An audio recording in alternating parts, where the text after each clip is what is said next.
উত্তর মহারানীর রাস্তা জিএম রোড, যেটাকে বলে মহারানী গোপালনগর রোড।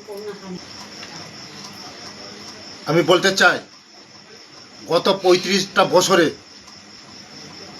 এই রাস্তার অবস্থা আরো খারাপ ছিল। আমি প্রথমে ধন্যবাদ দিতে চাই আমাদের দেশের যশস্বী প্রধানমন্ত্রী নরেন্দ্র মোদীজিকে এবং আমাদের রাজ্যের জনপ্রিয় মুখ্যমন্ত্রী প্রফেসর ডক্টর মানিক সাহাজিকে। এই রাস্তা বিগত দিনে আমি দিল্লিতে গিয়ে MOS মিনিস্টার তমতাজি দুটো রাস্তা স্যাংশন দিয়েছে। একটা নেতাজিনগর হতে মহারানীপুর রাস্তা এবং দুস্কির রাস্তা, দুইটা স্যাংশন দেওয়া হয়েছে। আমাদের এই রাস্তা মহারানীর রাস্তা 34 কোটি টাকা এবং মরসরা থেকে যে রাস্তা দুস্কির যে রাস্তা 12 কোটি টাকা। তার জন্য আমি মোদিজিকে ধন্যবাদ জানাই এবং প্রফেসর ডক্টর মানিক সাহাজিকে ধন্যবাদ জানাই। এই আমাদের মহারানীর রাস্তা NH স্টেট NH রাস্তা রূপান্তর হয়েছে আমাদের সরকারকে বদনাম করার জন্য, আমাদের সরকারকে কলুষিত করার জন্য।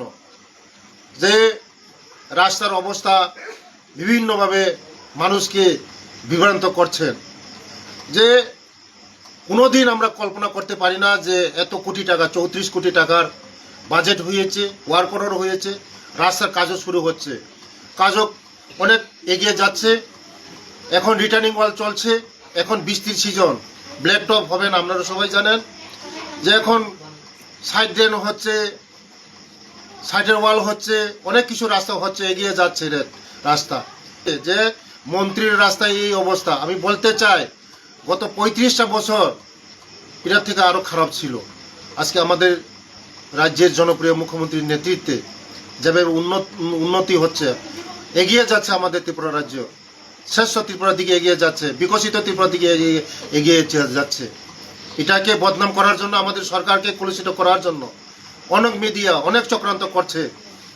আপনারা সবাই জানেন যে আমাদের দেশের যশস্বী প্রধানমন্ত্রী যেভাবে কাজ করছেন, আমাদের রাজ্যের জনপ্রিয় যেভাবে কাজ করছেন, আমরা চাই বিগত দিনে যে কাজগুলি হচ্ছে না, আজকে আমাদের এই রাজ্যে অনেক কিছু এগিয়ে যাচ্ছে, কাজ হচ্ছে।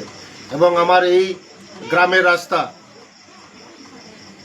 রেইনি সিজনের পরে ব্ল্যাক টপ ধরা হবে এবং যেখানে যেখানে এখন গর্ত রয়েছে, এখানে আমাদের নির্দেশ দেওয়া হয়েছে। সেদিন কিছুদিনের আগে আমরা রিভিউ মিটিংয়ের মাধ্যমে তারা রেকটিফাই করা হয়েছে যে এই গর্তর মধ্যে আমরা এই মেটেলিং ব্যবস্থা করা হয়েছে। রাস্তা 12 কিলোমিটার রাস্তা করা হচ্ছে, আজকে চক্রান্ত করছেন, CPM-এর দালালি করছেন। এটাকে আমি প্রতিবাদ জানাই যে আমাদের রাজ্যের জনপ্রিয় মুখ্যমন্ত্রীর যে নেতৃত্বে যেভাবে কাজ হচ্ছে, এগিয়ে যাচ্ছে। আগামী দিন এই ত্রিপুরা রাজ্য এগিয়ে যাবে, বিকশিত ত্রিপুরা হবে এবং মহারানীর রাস্তাও 1-2 বছরের মধ্যে শেষ হয়ে যাবে। নমস্কার, ধন্যবাদ।